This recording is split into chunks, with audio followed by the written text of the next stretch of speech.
Assalamu alaikum wa rahmatullahi wa barakatuhu. Islam has been dominating the headlines in the United Kingdom over the last few months. Of particular debate and interest has been the subject of Muslim women wearing the veil, the hijab or the niqab.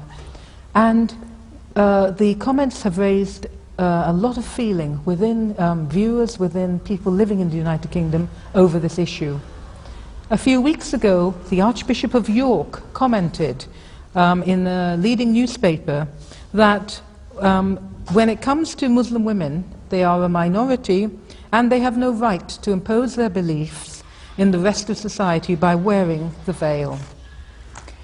With me are some friends who are Muslim women, and I'm going to be discussing these and some other issues with them to see if we can get an understanding of what lies behind some of the issues concerning women wearing the veil. I have with me Mrs. Shamaila Nagi, Mrs. Amina Sai, Mrs. Michelle Rahman, Mrs. Safia Salam, and Mrs. Qudsiya Ward.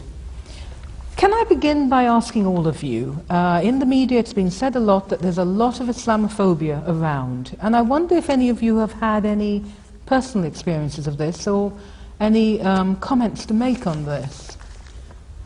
I can't say that I've had any extreme negative experience, but there's definitely an air of apprehension where I'm in a group of people or I'm with people who don't know me or a new situation. I do feel some apprehension coming from them and a sort of feeling that they're a little bit unsure of who I am because I cover my head, and they don't know how to speak to me or how to treat me differently. But this is very easily dispelled by just a big smile and talking to them, and they seem to come out of it rather quickly. But I do notice this apprehension in the air in most new situations. So there's something about you looking a little different. What about you, Michelle? Have you? I certainly haven't noticed any apprehension at all, really. I mean, I don't know whether that's much about just the way I am as an individual. I spend most of my time smiling. I don't know whether I'd notice apprehension if it was really staring at me, so it hasn't been my experience. And Shimon? Yeah, it is, I think I feel the same. There is a slight apprehension that that they are not sure how to approach me. They would like to approach me, but they are not sure about it, how to, and they don't want to make a mistake or do something wrong.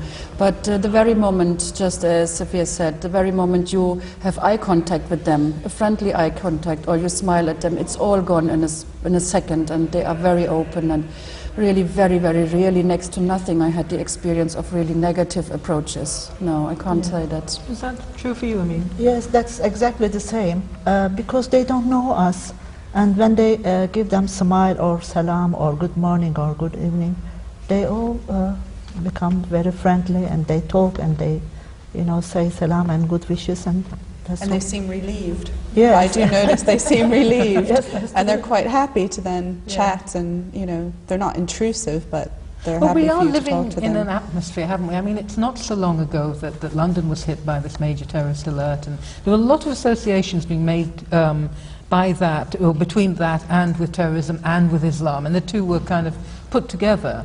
And I mean, I've noticed a little bit sometimes on trains, because I do use the underground quite a bit, that people, as you say, are kind of looking at you and wondering, and then after that, when you appear fairly normal, they're okay about that. I do think you get a few other experiences, because I think I have had this feeling of apprehension, which you've all expressed, but I also think you've got people who will go out of their way to smile at you and speak to you because you're wearing the veil.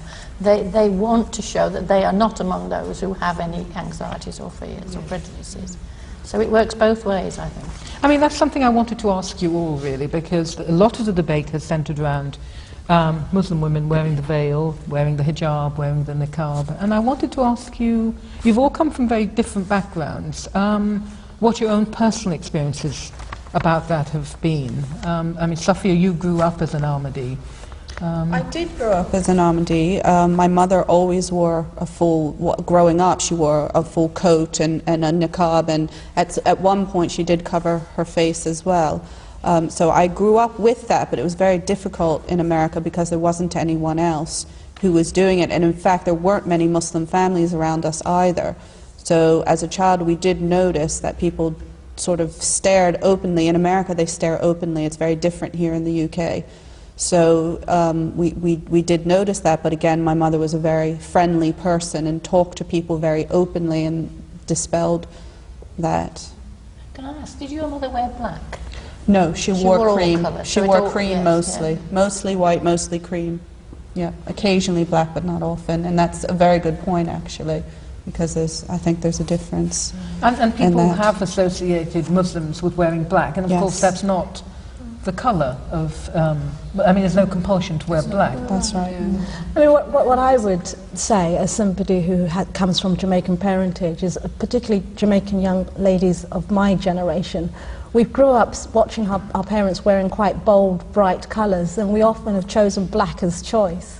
So, yes, my choice would often be black, but most of my clothes are black. So I think it then becomes a matter of choice. What about wearing the veil itself, though? How have you experienced that? Have you had any comments made about the fact that you wear hijab, niqab or a veil? I mean, have people made any comments directly to you In the about beginning or during? Just now, at Just the now. moment, as you are. Oh yeah, they ask you. They are interested. They want to understand it. People are interested in why are you wearing it, and they would like to understand it. Of course, there are some that just say, well, that's just not. I'm not interested in that. But a lot of people are interested, and they ask questions. It gives you permanently the opportunity to tell people about, not only about the veil, but about our religion as well. And they are very positive about it, because they would like to hear positive things about Islam as well, because they are aware that not everything that they are hearing in the media is true and is the real picture of Islam. They are aware of it, and they are quite happy to hear the real story about it and the real facts about Islam. Has that been your experience as well? My experience is different. Being Turkish, it is not allowed hijab in Turkey in offices, government offices. That's right. When I was working, unfortunately, I was not wearing hijab. I was not covering my head. But after work, I used to cover on the way to home or from home to work. So it was a little bit duality, but I was supposed to do like that. So after that, they understand, and their reaction was slowly fade away. But Turkey, I mean, is quite unique in its Yes. history and politics. Perhaps you can tell us a little bit more about that, because just a little, I mean, Kemal Ataturk was particularly concerned not Yes, to... Kemal Ataturk was a great man. He was against the Molvis. So his concern was the black ideas, very rigid ideas. Yeah. So that's why he got rid of that kind of people. And now I hope the system is changing, and it is getting much better now. Right. What about the rest of you? How have you experienced... I've actually felt that people try to ignore it. They try to pretend that, it just doesn't exist, or I don't know if they're pretending, but it just completely doesn't. I have not had one single person ever ask me why I wear it. They just seem to completely ignore that it's even there. And that, I kind of sort of like that, because it makes me go out of my way to try and bring up the topic and sort of, maybe not the head covering, but Islam in certain ways. So if I'm in a group and we're all talking and they're, just absolutely ignoring the fact that I obviously have a religion or have certain views that might be different, and they're not questioning it, I will often bring up, well, this is what we do in Islam, or this is what I do, or that's why I wear my scarf. If they're discussing some problem or some issue that they have that I don't experience because I'm Muslim or wear the scarf, I will always bring it up, and then they might come in and ask a couple questions, but Is that a I very do find British them. phenomenon, though? I Because- think it's very British. I mean, would you get that in America? I don't think so. I've been here for some time now, so I think it would be different. I think either you would have outright, why are you wearing that, or why do you have to wear that, you don't have to, or questions. I think it would be different. And in Germany? Yeah, I think it is. German and British are a bit similar in that sense. You have those people who are ignoring you completely and say, okay, that's up to you, it's your decision, do what you want. And then there are those people who are interested in it and really would like to know. But I think especially as the situation has changed and Islam has become a focus point now in every news and in every newspaper all the time, people really want to know what is behind it. It makes it much easier. It actually gives us lots of opportunities to really get across the real picture of Islam and the real beautiful picture of Islam and put this ugly picture that is presented sometimes really into a right light. I guess what you're also saying, thinking of your point particularly, Safia, is that there is a curiosity there. There's a natural reserve about some people actually not wanting to perhaps make you embarrassed because they ask you, why do you wear that, you know? But there's a curiosity and people are wanting to know more and people are wanting to find out. But what we're getting from the media is this sense that somehow Muslim women kind of make us feel really scared, make us kind of separate themselves from us, that we feel uncomfortable. I mean, I've been reading a lot of comments that have been made about, in the media, in articles in response to comments on television, that actually when we see a woman in a veil we feel different. We feel she's different, rather, that we don't feel able to talk to her. I think that is... Sorry. Go on. And they don't really know enough of the truth about why women wear the veil and what the veil means to them. And they see a woman wearing the veil as being a woman who is repressed and controlled, and they don't really know that most women who wear the veil wear it out of their own choice. And the other thing is that they're just general lack of knowledge. And I think if we have a duty to try and alleviate that, really, we can. I think so, because I think it affects the young Muslim girls as well. I think the young Muslim girls find it difficult starting to wear a veil because of this outside thinking about Islam and this pressure about Islam, and they don't want people to look at them and think, oh, you know, where are you coming from? And I think it's important to work on this and change all of this and make it easier for our girls who are coming up to the time of starting to wear it. Well, I want to come back to that point in a little while. You mentioned about your parents being Jamaican. I mean, what about the West Indian community? Do they see you as kind of a little bit... They would often link that with oppression, the headscarf with oppression, as you have mentioned. And the duty for me is to explain the reason why. And when the understanding is there, then the myth is dispelled. So, but often the first thinking is about oppression. It is, yeah. They think about it. It is about oppression, and my parents are very positive in all respects in my conversion to Islam, but they had their difficulties with the veil, that's for sure, and they still have it slightly, the difficulties with the veil. But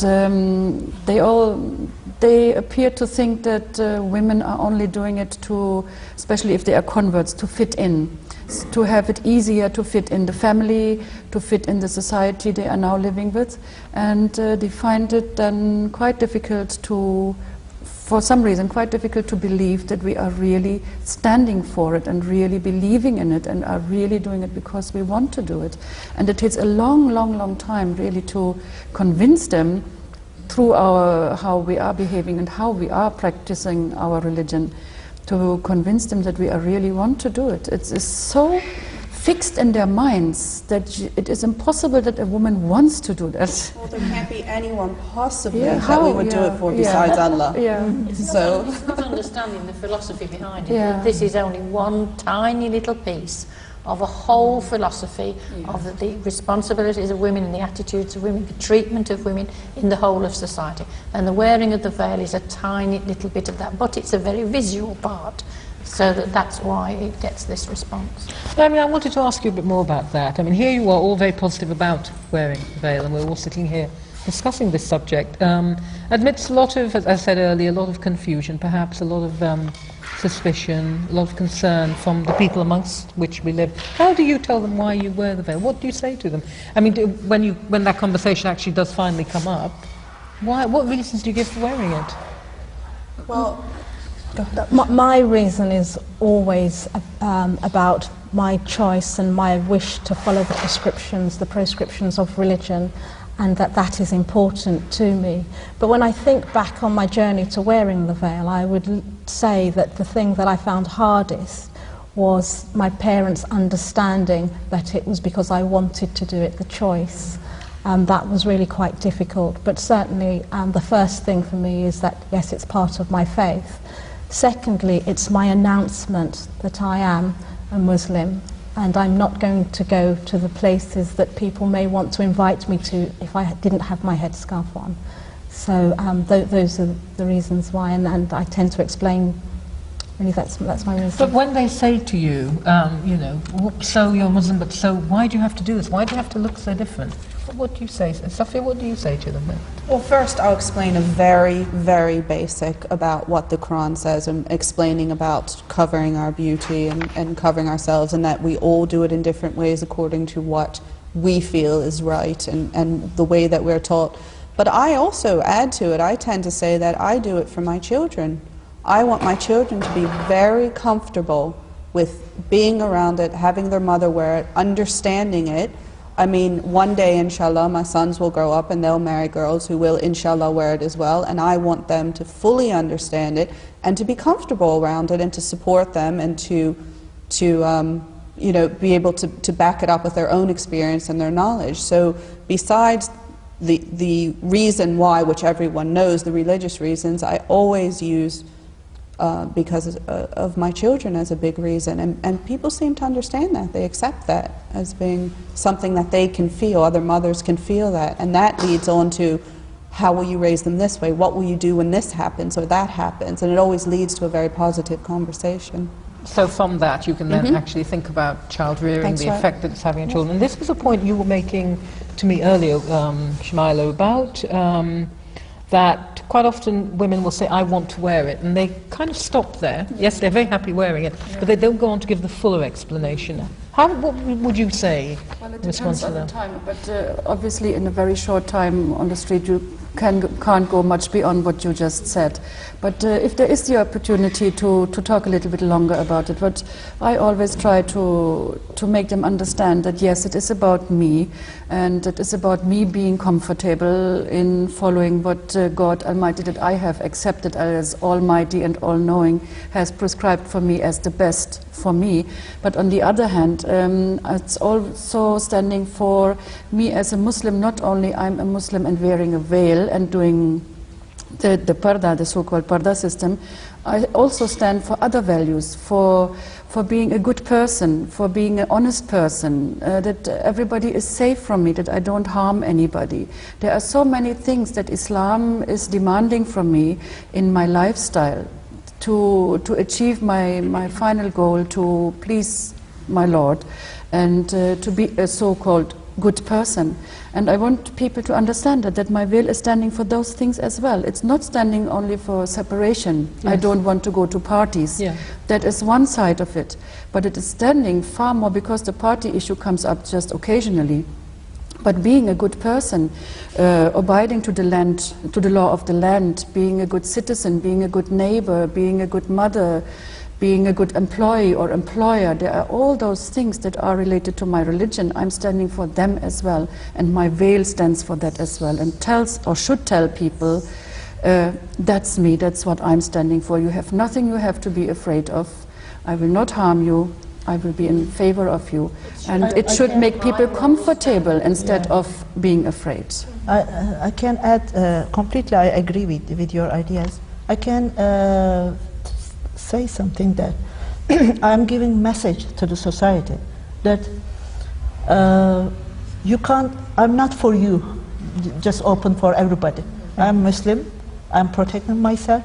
You know, you are not my test, or I'm not your test. Yeah. That is the simple. But you're also declaring to other people, aren't you? I mean, I think that when I'm wearing a veil, I'm not only saying to other people that don't flirt with me, I'm also saying I'm not going to flirt with you. Yes, so to all my friends and my girlfriends, they know that their husbands are safe from a Muslim woman, because she should, you know, I'm going to behave appropriately. I think the message... So behave yourself.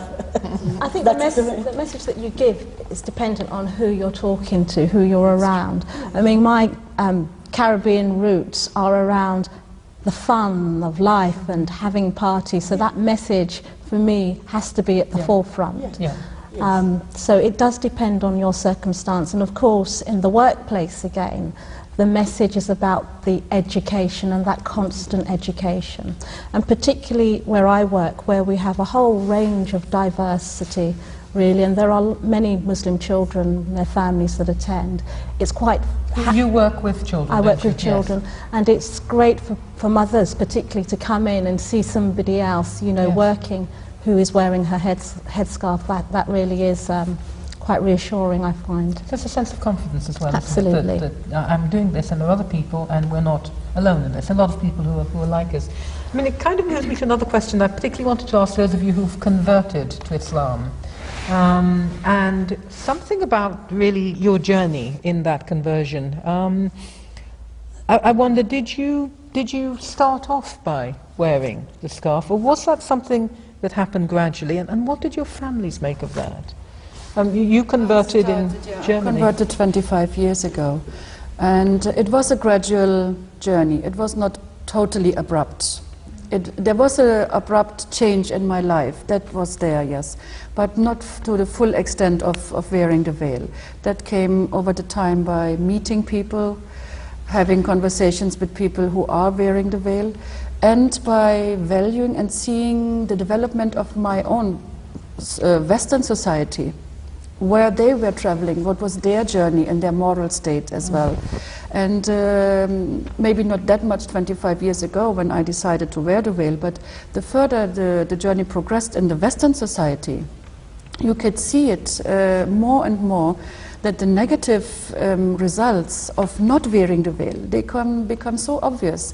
Now, if we read the newspapers nowadays, yes, we are with Islam all time in the news, but if you go to the next page, you have the news for all the illnesses in the society that develop so rapidly and spiral out of control that everybody is crying for a solution, but they have the solution in front, but they don't want to use it. So you started, because I think you were born in what Germany, was in East Germany. East Germany. Yeah. Of course, it's a very different society after the breakup of the division between East and West. So you started gradually. I started gradually, yeah. So, and I think, Michelle, you were saying the same, that you started gradually as well. Yes, I started gradually, and the reason for my starting gradually was because my grandparents are staunch Pentecostal Christians. Right.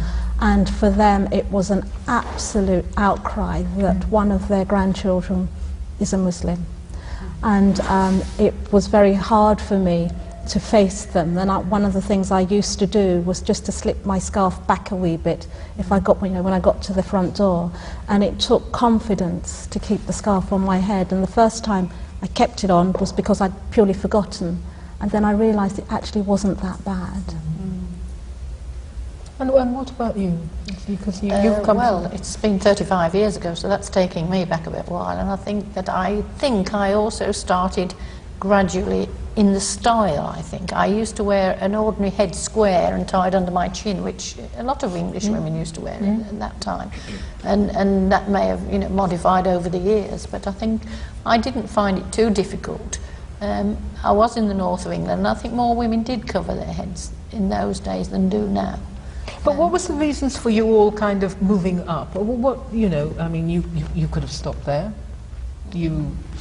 You wore your headscarf. I mean, you'd converted. You just converted. What was the reason for actually increasing the amount to which you covered? I think it's faith, really. I think it's the confidence that builds when you are deep in faith. And I think what I've noticed is that the covering gets heavier as the faith grows. And there are times when you're struggling, but then you get your faith. And your headscarf, gets tighter. I think an advantage that we as converts are having to those who are born in a religion, we struggled to get there. We questioned everything. We were on search and we looked for the answers. And then when we found the answers, then we made our decision. And this struggle became a part of our life. We are still searching, we are still looking, but on our way, just as Michelle just mentioned, when your faith grows, you have a living relationship with your God. And God ensures you, and He rewards you. And everything you are doing on the way towards Him, He grants you assurance, and He grants you His love that you can clearly feel and see. Somebody who is in faith can see it.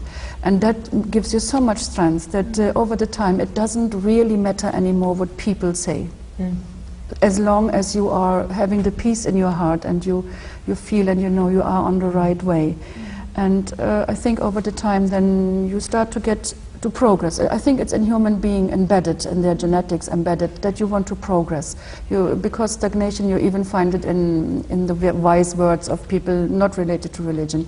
Stagnation is actually that you are going backwards. Nobody wants that, everybody wants to progress. And I think that's in practicing the veil as well. And that's the point exactly that Michelle was making. And I think what you both raised is another level, which is we've talked about the practical aspects of wearing the veil, about the fact that it's a statement of being a Muslim. It's a way of getting people to think about Islam and ask questions, if they're going to ask questions. But also about the relationship between the wearer and God. And the term that comes to my mind is taqwa, which I think of as fear of God for love of God. That actually there is another reason, a really important reason about what wearing the veil does and how it... Yeah, I remember in the very, very early stages, the first time I went to Pakistan, and there was our annual convention there, and we had a lot of converts from all over the world there together as well, and we lived in the guest house for them. And there was one black lady, she was from America, and she was already so strong in her faith and in her burqa, and I was just in my, okay, get the buttons closed on your coat. And she just said, well, I had one day a conversation with my mother, and she said, oh, I love you so much, and I accept everything, but please take off the veil. And she said, Mom, I love you too very, very much, and I would do anything for you, but don't ask me to take off the veil. And she was so strong in it, and you could feel how much she loved her mother, and she would really have done anything for her mother. But her love to God was even stronger than that, because she has discovered for herself it's the right thing to do, and she didn't want to leave that. Once you've conquered it and got over that hurdle, there's no way you're going to go backwards again. Once you've experienced being able to do it and do it successfully and face the world, wearing it and finding out how people treat you differently, you can't go backwards. And you've conquered one of the major things in all religions. They ask people to try and conquer these things, greed, these sorts of things, and vanity is a huge thing to conquer.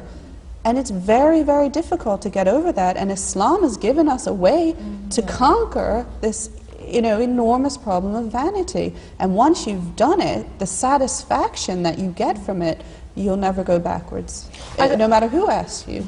Yeah, I mean, I think what you're saying about the hurdle, and I was thinking, sometimes living in Western society reminds me of, have you ever gone up those slip roads that run past the dual carriageway, run alongside a dual carriageway, and all the headlights are coming towards you, and you're going up in one direction against the headlights?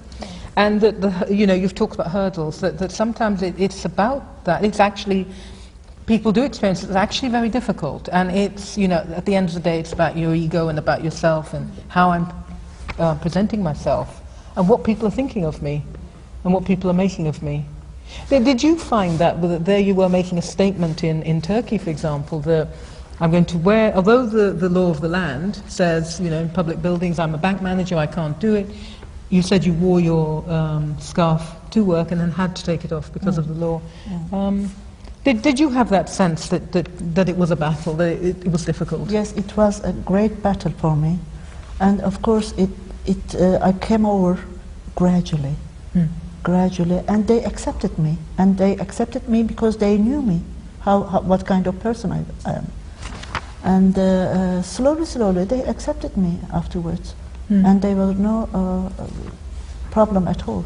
I think that's what you're all saying, that it's the battle seems harder than actually once you begin. It's actually much easier than it appears to be. And there's a question I wanted to ask you, Sophia, growing up in America.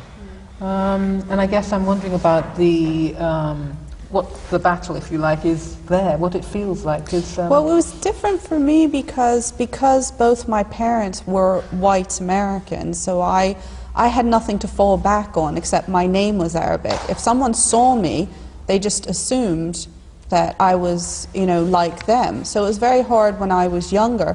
I didn't cover my head when I went to high school. You know, I went to beginning university, and people, and I deeply regret that because I think it would have been a lot easier for me. People had no idea I was Muslim. I wasn't Pakistani, I wasn't Arab, I wasn't anything that might say I'm Muslim until they heard my name and would start questioning me. And looking back on it, when I did begin to wear it, you know, I thought I really should have done this from the beginning. It would have made life so much easier, and it made life so much easier when I began wearing it, and things definitely changed how people responded to me and how I spoke and interacted with people and how I held myself, the confidence.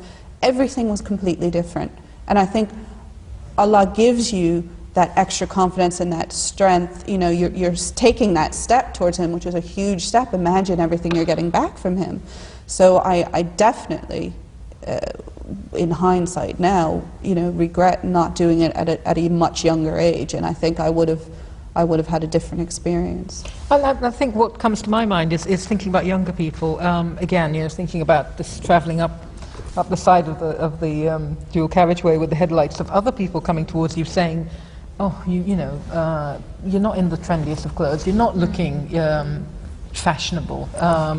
What is that thing you've got on?" And what can we say to perhaps girls who are thinking about starting to wear? I don't actually find that. I get really lovely responses from my female friends or ladies that say, you know, you always look very smart, you always look together, you never look, you know, like you're a mess when you're coming out, you look very graceful. You know, I've had very positive comments about the way that I look wearing a coat and a scarf, so I don't actually agree with that. I'm sure that you get treated with more respect because you wear the veil, in general. I mean, I've never experienced anything but what I feel is greater respect because I wear it. I mean, I accept that for young girls just about to go to university, actually it being quite difficult. But I think a lot of that is dependent on how parents, particularly how mother has been in preparing the child at a very early age, so that it's seen as something that's normal. I mean, if you're expecting your older child to start wearing a scarf just because she's going off to university, then already that's quite late. So it's the preparation really that we it's important to take them out and find something they're comfortable with. Take the time, not just produce a black coat and scarf and say, you've got to wear this now. Let's go out together and find something that you're comfortable with. Let's find a coat you're happy with. You know, if I have to spend a little bit of extra money, it's worth the investment, obviously. So let's find a scarf you're happy with. Let's find something that you are comfortable, you know, and you know, if you need sort of 5 different scarves to make you happy, fine.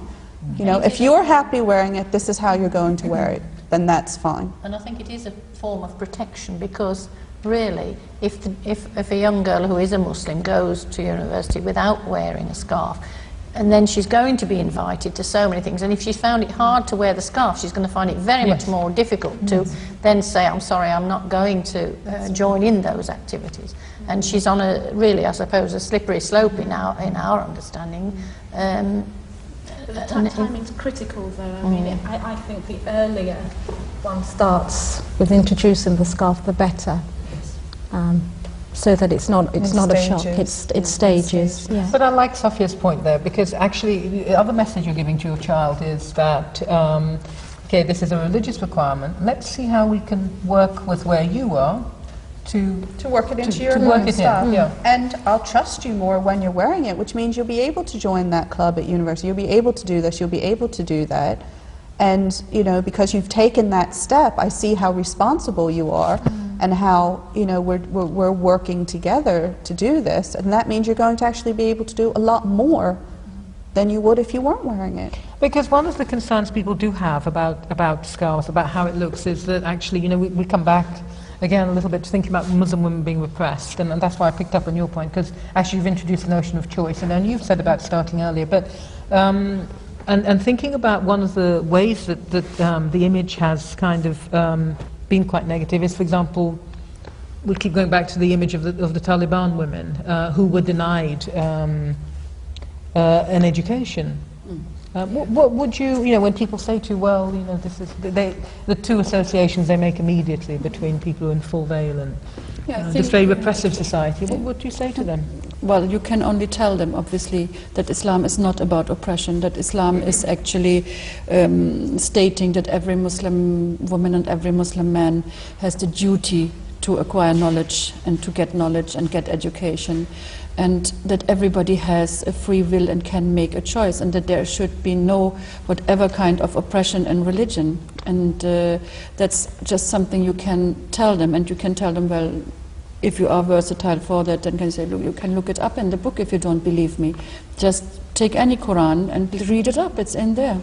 You can read about it. But usually they take it from you and say, yeah, well, if you say so, then it is definitely like that. And when they talk to you, they get as well the impression that you are not somebody who has absolutely no education and doesn't know what they are talking about, or are a grey mouse who is sitting like that and is afraid to open their mouths.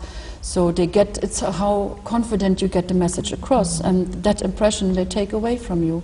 So it is very important that you self know why you are wearing the veil. If you self don't know it, if you only do it because your parents tell you to, or very often, I heard it because in Germany there is a vast Turkish community.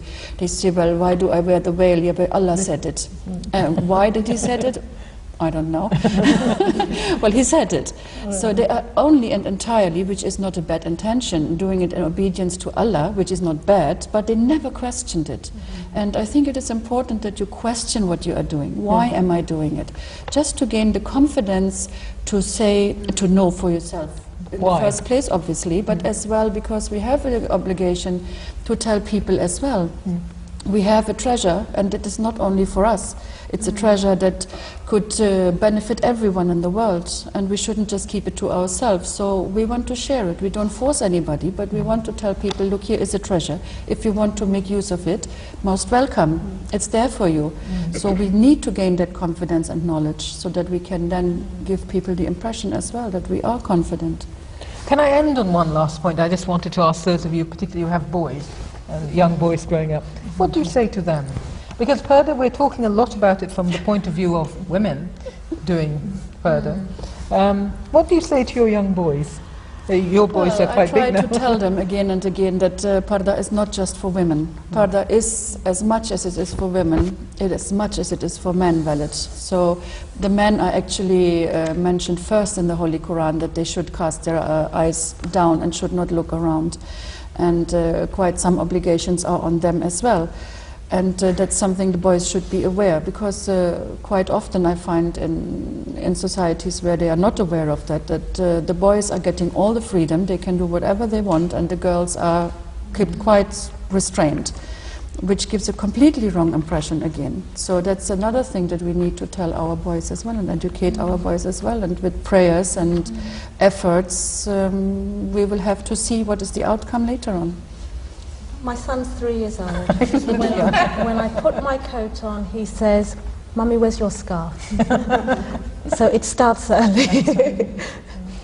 I think a very important thing for boys is that we teach them that they have to pay respect to women. Yes. That is a very important point. And if you respect someone, if you pay your respect towards someone, you will treat him in a way that you don't want to hurt them in any way. And that's for everyone, not just women. And that is for everything. Everyone. For whether they are for parents, for elders, for youngers, for girls, for boys. Everybody deserves respect. But in particular because Islam is misinterpreted so badly in that respect. And unfortunately our so-called Muslim societies are not exactly a good example on that. What Islam actually really teaches. That's something we have to pay attention to if we bring up our boys, and don't take it for granted, or they will understand it themselves. I think that's something that needs to be emphasized as well, pointed out to them. Well, ladies, thank you very much for your comments on this discussion, and I hope that we have served to discuss some of the ideas that certainly have been very topical in our society here in London with the viewers. And thank you very much for your participation. Assalamu alaikum rahmatullahi wa barakatuhu.